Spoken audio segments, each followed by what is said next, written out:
Imagine receber uma mensagem de voz da pessoa que você ama, depois de saber que ela está morta.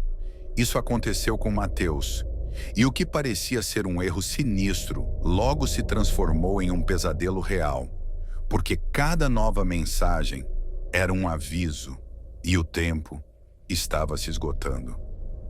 Tudo começou numa madrugada qualquer. O celular vibrou. Mateus, ainda meio sonolento, olhou a tela.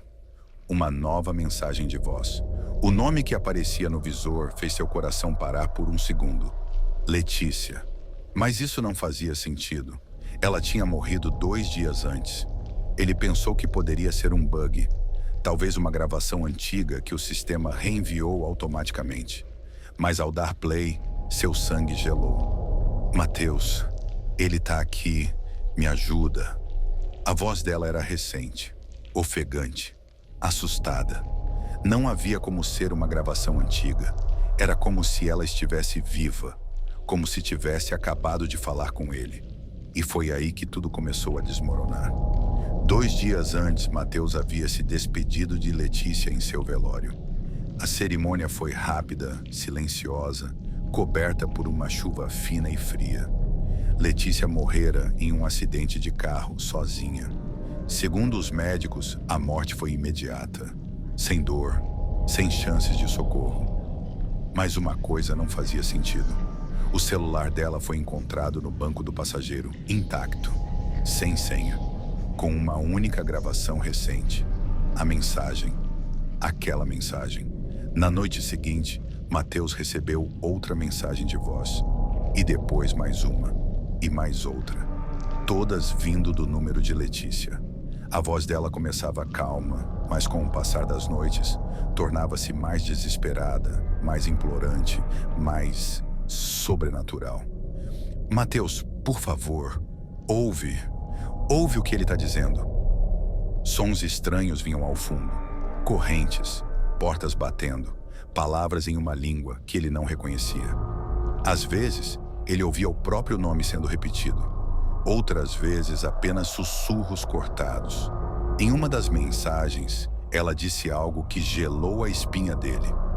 E se você sonhasse com um lugar, todas as noites, um lugar que nunca viu na vida real, mas que parece te chamar cada vez mais fundo. Agora imagine descobrir que essa casa realmente existe e que você não devia ter ido até lá. Essa é a história de 3 amigos que sonhavam com a mesma casa, mesmo sem nunca terem falado sobre isso. Um lugar que parecia chamar por eles noite após noite, como se estivesse esperando. Até que um deles decidiu descobrir a verdade e pagou o preço.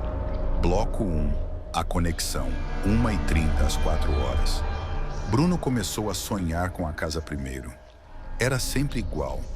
Uma floresta silenciosa, uma casa antiga com a porta vermelha e um relógio parado às 3 da manhã. No terceiro dia, ele contou para os amigos. E foi quando descobriu que não estava sozinho. Dani e Rafa descreveram o mesmo sonho, nos mesmos detalhes.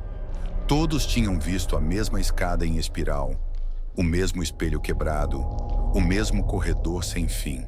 E todos acordavam com a mesma sensação, como se algo estivesse esperando do outro lado da porta. Rafa encontrou uma foto antiga na casa da avó. Era a mesma casa. Ficava numa estrada rural, perto de uma fazenda abandonada. Eles foram até lá no sábado. A estrada parecia ter sido esquecida pelo tempo, mas a casa estava lá, exatamente como nos sonhos. A porta vermelha, as janelas trincadas, o silêncio. Eles entraram e tudo estava exatamente como lembravam, mesmo sem nunca terem estado lá. O relógio marcava 3 da manhã. O espelho estava quebrado. A escada em espiral rangia com cada passo. E o pior, o cheiro.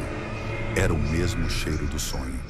Um cheiro doce, podre, impossível de esquecer. No quarto do andar de cima, Bruno encontrou um diário, escrito por um garoto chamado Elias. Páginas rasgadas, letras trêmulas. Ele também sonhava com a casa. e desapareceu em 1984. A última frase dizia: "Quem sonha com ela não volta mais." Dani encontrou uma caixa de fotos antigas e, no fundo, uma foto deles três.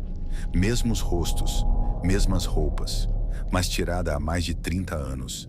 Eles estavam na casa, antes mesmo de nascerem, ou pelo menos, alguém igual a eles. Rafa quis fugir, mas a porta tinha desaparecido.